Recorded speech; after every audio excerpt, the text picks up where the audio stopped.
students, welcome to 9th English class. In this video, we are going to see the first lesson, Learning the Games. It is an extract from Sachin Tendulkar's autobiography, Playing It My Way.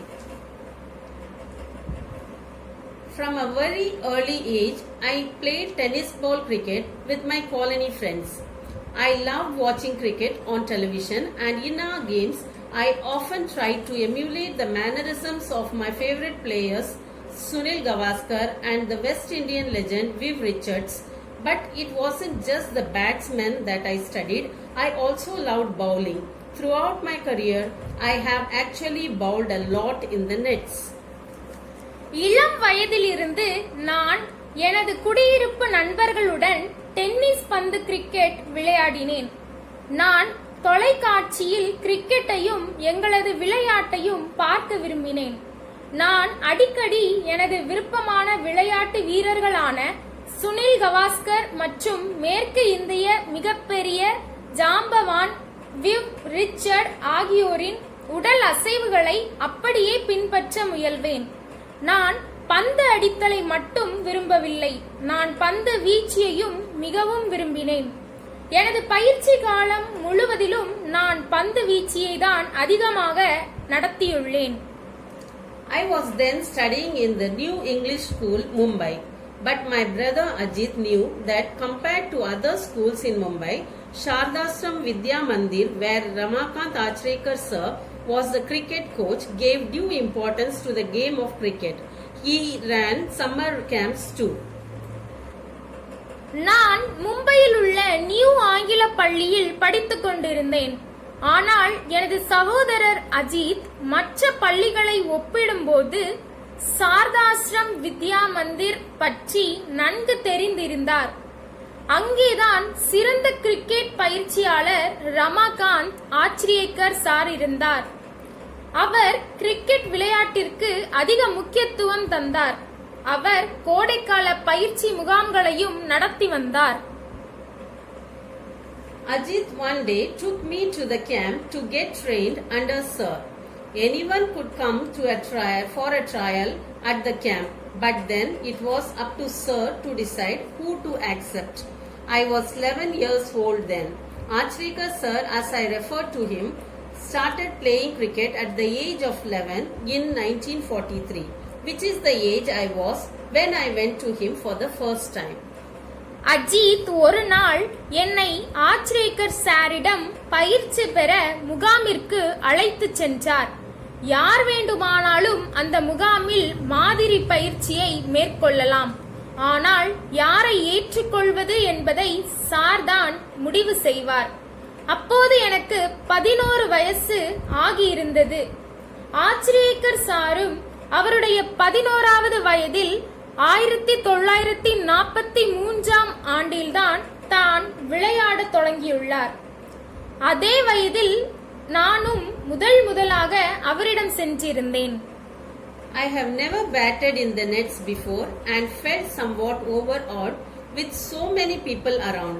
When I was asked to bat, I was not at all comfortable with sir watching me so closely. I failed to make an impact. Sir called Ajit aside and informed him that I was perhaps too young to make the camp and suggested that he should bring me back when I was a little older.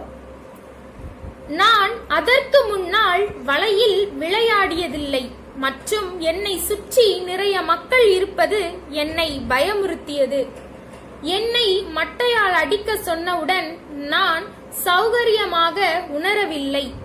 Sir என்னை உன்னிப்பாக கவனிப்பதால் நான் அவரை கவர்வதில் தோல்வி அடைந்தேன்.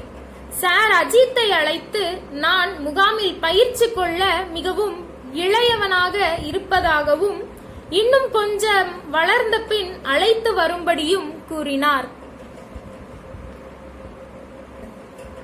My induction into the Mumbai cricket circuit could have ended in failure, but for Ajit's insistence.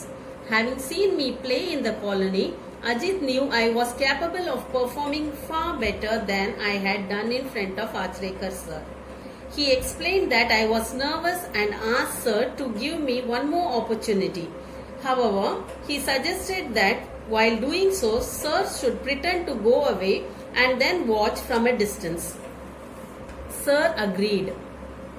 நான் சற்று வளர்ந்த பின் என்னை மும்பை கிரிக்கெட் முகாமில் சேர்ப்பதில் தோல்வி அடைந்திருந்தாலும் அஜித்தின் தூண்டுதல் மாறாமல் இருந்ததால் எனது குடியிருப்பில் எனது விளையாட்டை அஜித் பார்த்து இருந்ததால் அவருக்கு தெரியும் ஆச்ரேக்கர் சாருக்கு முன்னால் நான் விளையாடியதை விட நன்றாக விளையாடும் திறன் உண்டு என்பது. அவர் நான் அதிகமாக நடுங்குவதாகவும் சாரிடம் விளங்கி மீண்டும் ஒரு வாய்ப்பு தரும்படி கேட்டார். இருந்தபோதிலும் சார் போய்விட்டதாக நம்ப வைத்து பின்னர் தூரத்தில் இருந்து கவனிக்கலாம் என ஆலோசனை சொல்ல சாரும் ஏற்றுக்கொண்டார்.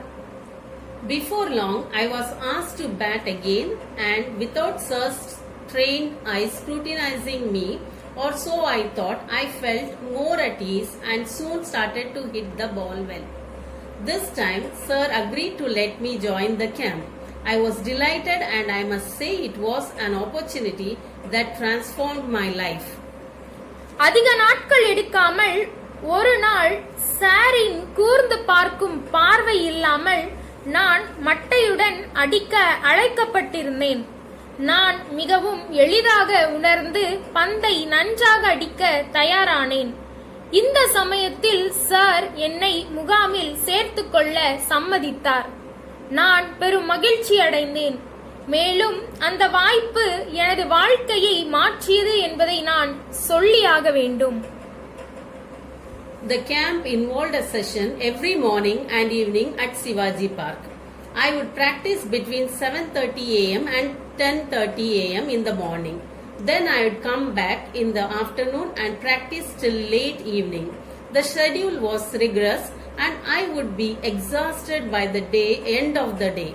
Traveling to Shivaji Park took 40 minutes from my house in Bandra, and I had to catch an early morning bus to make it on time. அந்த முகாம் காலை மற்றும் மாலை என 2 அமர்வுகளில் சிவாஜி பார்க்கில் நடைபெறும். நான் காலை 7:30 மணி முதல் 10:30 மணி வரையிலும் பயிற்சி செய்வேன். பின் மீண்டும் பிற்பகலுக்கு வந்து மாலை முடியும் வரை பயிற்சி செய்வேன். இந்த கால நிர்ணயம் மிகவும் கடுமையாகவும் இருந்தது. அந்த நாள் முடிவில் நான் மிகவும் களைப்படைந்து விடுவேன்.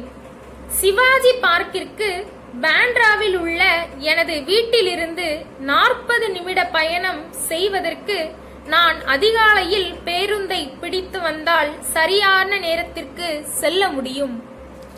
For the first few days, Ajit accompanied me to get me used to the routine. During the bus journeys, he would talk to me about the nuances of batting, and I always enjoyed these conversations a lot. In fact, the one thing that I have kept with me all my career is a note that Ajit gave me containing some thoughts about batting. It served as a very personal coaching manual. முதலில் சில நாட்கள் அஜித் என்னோடு வந்தார். பேருந்தில் பயணம் செய்யும் போது பந்தடிப்பதில் உள்ள நுட்பங்களை பற்றிய உரையாடல்களை பெரிதும் விரும்புவேன். உண்மையில் என்னுடைய பயிற்சி காலத்தில் ஒரு விஷயத்தை நன்கு குறித்து வைத்துள்ள விஷயம் என்னவென்றால், அஜித் எனக்கு சில நல்ல நினைவுகளை பேட்டிங் பற்றி அறிவித்துள்ளார். அது என்னுடைய சொந்த பயிற்சி குறிப்பாக பயன்பட்டது. As a child, I had only one set of cricket clothes, and the routine was to wash them as soon as I had returned from the morning session. While I had my lunch, the clothes would dry out in the sun and I would wear them again in the afternoon. The pattern was repeated in the evening so that I could use the same set of clothes the following morning. The system worked well apart from my pockets.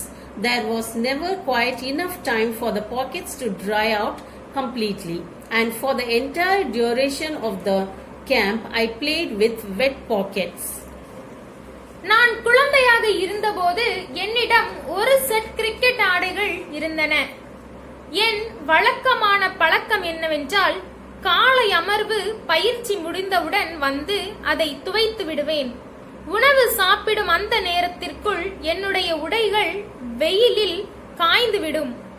மீண்டும் பிற்பகல் அந்த உடைகளையே அணிந்து கொண்டு செல்வேன். அந்த நடைமுறையை மாலை பயிற்சி முடித்து வந்தவுடன் பின்பற்றி மறுநாள் காலை அதனை தயார் செய்து கொள்வேன். இது நன்றாக சென்றது. ஆனால் எனது பாக்கெட்டை தவிர அங்கே எனக்கு எனது பாக்கெட்கள் முழுமையாக காய்வதற்கு போதுமான நேரமில்லை. அந்த முகாமில் இரு வேளைகளிலும் நான் ஈர பாக்கெட்டுடன் தான் விளையாடினேன். By the middle of the summer camp, Sir had started taking an active interest in my batting, and at the end of the 2 months informed Ajit that I had the potential to be a good cricketer if I practiced all year round. However, my school, the New English School in Bandra, did not have cricket facilities, and Sir was keen for me to change schools if I wanted to pursue cricket seriously. கோடைக்கால முகாமில் மத்திய காலம் வரை sir எனது பேட்டிங்க்கு தீவிர ஆர்வம் காட்ட துவங்கினார். 2 மாதங்களின் இறுதியில் சார் அஜித்திடம் நான் இந்த ஆண்டு முழுவதும் பயிற்சி எடுத்துக்கொண்டால் ஒரு நல்ல கிரிக்கெட் வீரன் ஆவதற்கு போதுமான திறமை என்னிடம் உள்ளதாக கூறினார். இருந்த போதிலும் என்னுடைய பாண்ட்ராவில் உள்ள புதிய ஆங்கில பள்ளியில் கிரிக்கெட் வசதிகள் இல்லாததால் சார் நான் கிரிக்கெட்டை தொடர்ந்து தீவிரமாக பயிற்சி பெற வேண்டுமானால் எனது பள்ளியை மாற்ற வேண்டும் என்பதில் தீவிரம் காட்டினார்.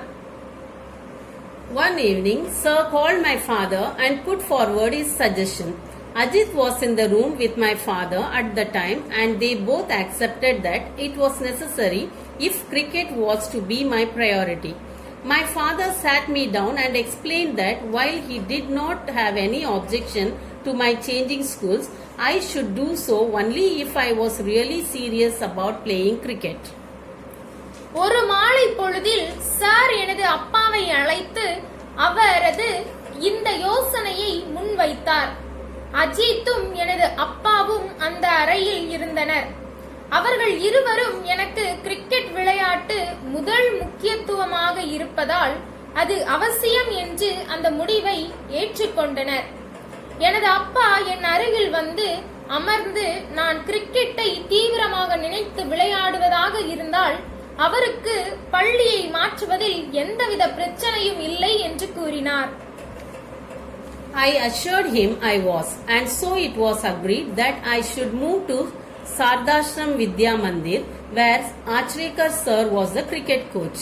All my excess energies were getting channeled into cricket, which acted as a kind of safety wall. My father always said that all he wanted me to do was give it my best effort without worrying about the results. நான் அவரிடம் உறுதி அளித்தேன். நான் ஒத்துக்கொண்டால் எங்கே ஆச்ரேக்கர் sir cricket பயிற்சியாளராக பணியாற்றுகிறாரோ அந்த சாரதாஸ்ரம் வித்யா மந்திர் பள்ளிக்கு மாற வேண்டும். என்னுடைய மிஞ்சிய சக்தியும் கிரிக்கெட்டை நோக்கி பாயத் தொடங்கியது. ஒரு வகையான பாதுகாப்பு அடைப்பானாக செயல் புரிந்தது.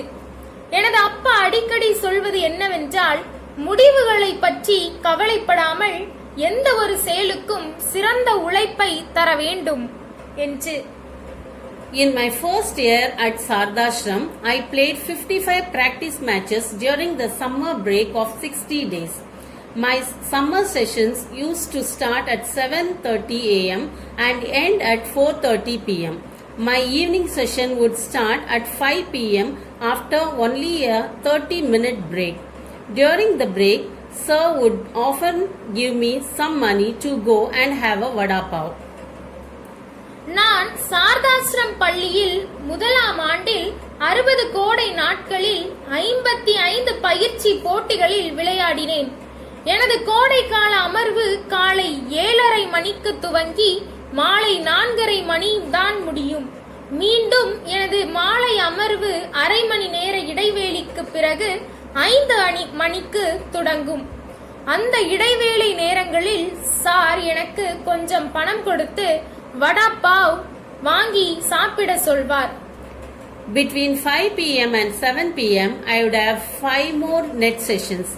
Towards the last 15 minutes, Sir would place a 1 rupee coin on top of the stumps, and if I managed to avoid getting out, the coin was mine.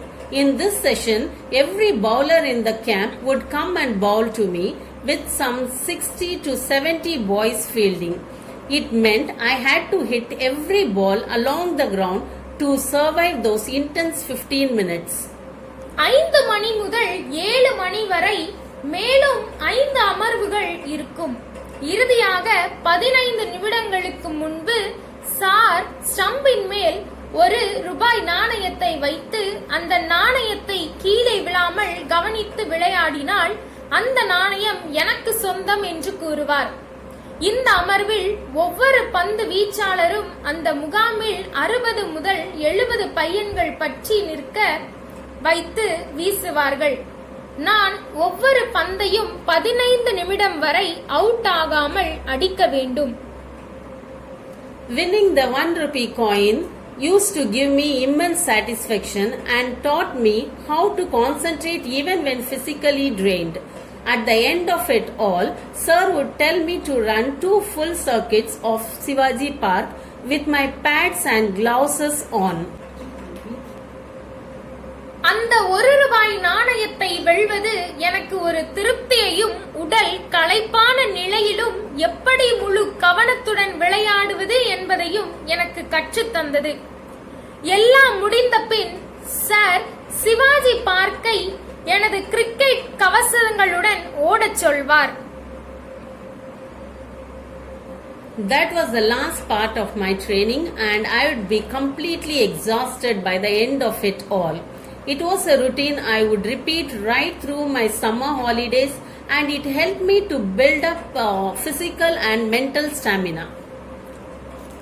அதுதான் அந்த பயிற்சியின் கடைசி பகுதியாகும். நான் கடைசியில் முழுவதுமாக களைத்து போவேன். நான் அந்த கோடைக்கால விடுமுறை நாட்கள் முழுவதும் இதனை தொடர்ந்து செய்து வந்ததால் அது உடலுக்கும் மனதிற்கும் அதிக ஊக்கத்தை அளித்தது.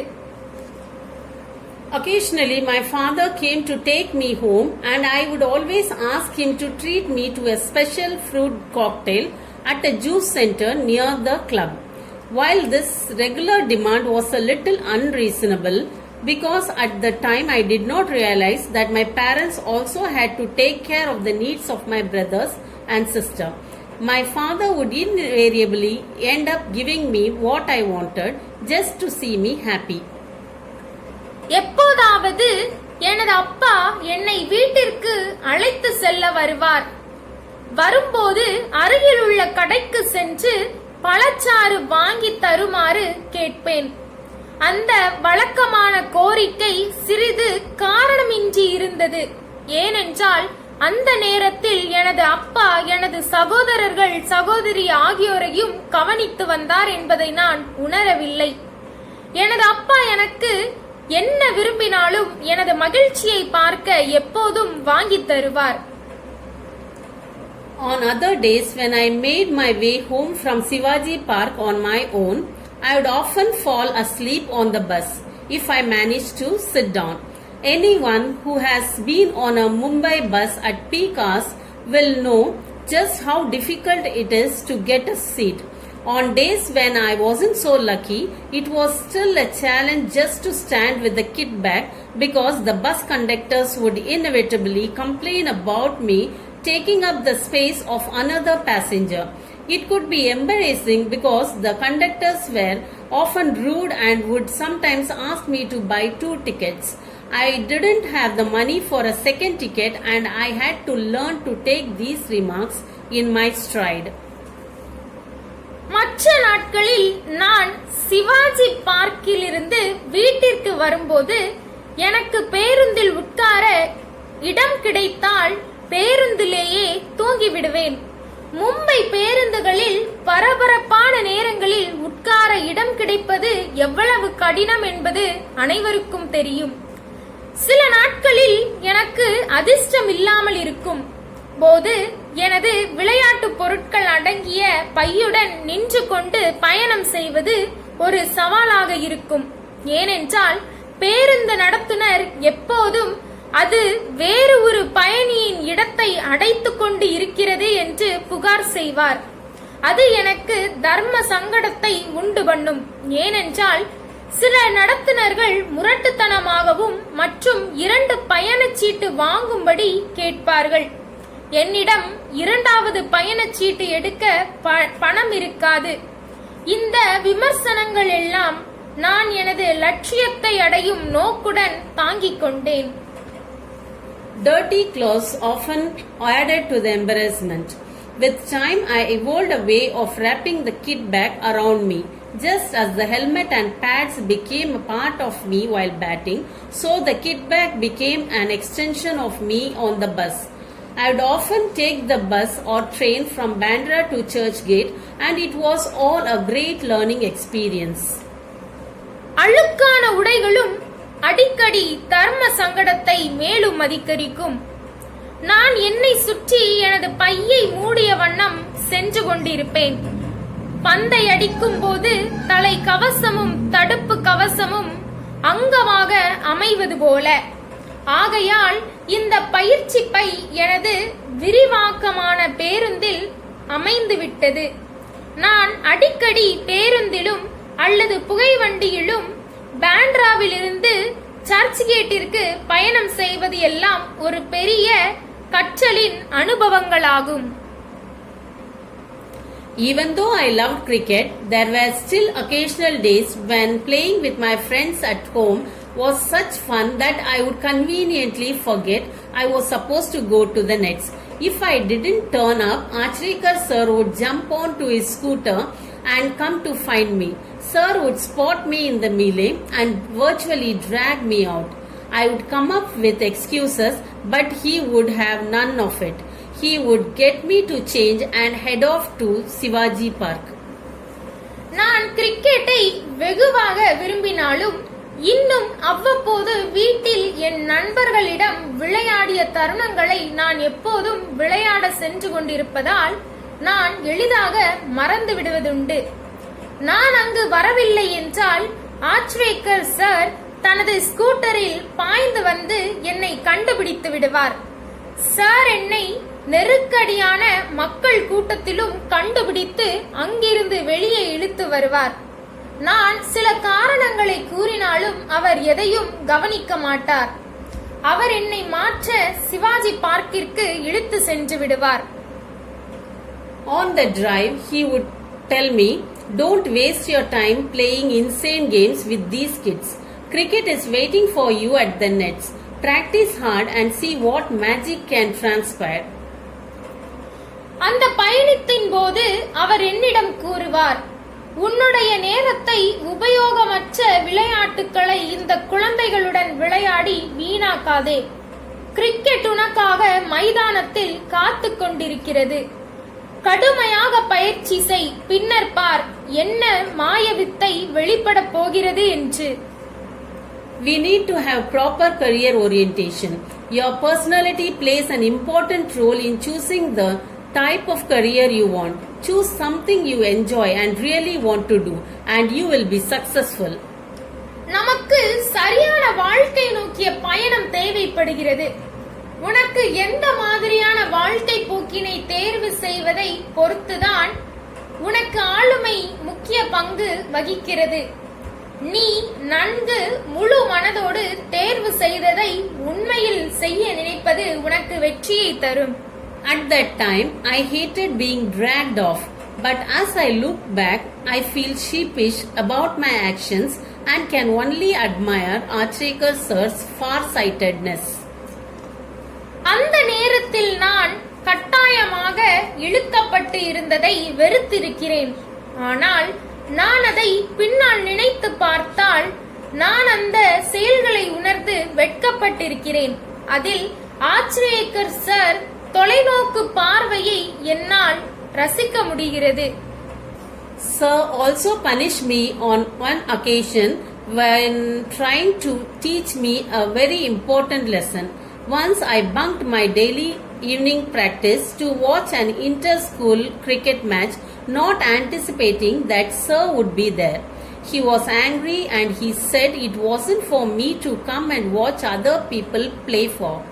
If I practice hard enough, one day people from across the world would come and watch me play. சாரும் என்னை ஒரு தடவை ஒரு முக்கிய பாடம் நடத்தும் போது தண்டித்தார். ஒரு தடவை எனது தினசரி மாலை பயிற்சியை கட்டடித்துவிட்டு பள்ளிகளுக்கு இடையே நடைபெற்ற கிரிக்கெட் போட்டியை பார்க்க சென்று விட்டேன். அங்கு சார் இருப்பார் என்று நான் எதிர்பார்க்கவில்லை.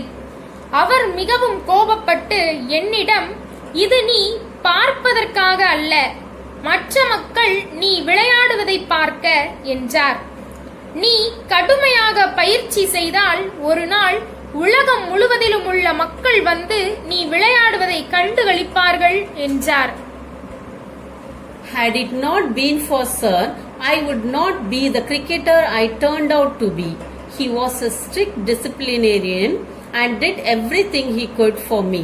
I owe myself to him. Sir மட்டும் என்னோடு இருந்திருக்காவிட்டால் நான் ஒரு கிரிக்கெட் வீரராக மாறி இருக்கவே முடியாது. அவர் ஒரு கடுமையான கட்டுப்பாடு உடையவர். அவர் எனக்காக அவரால் முடிந்ததை ஒவ்வொன்றையும் செய்தார். நான் என்னையே அவரிடம் அர்ப்பணிக்கின்றேன். Thanks for watching.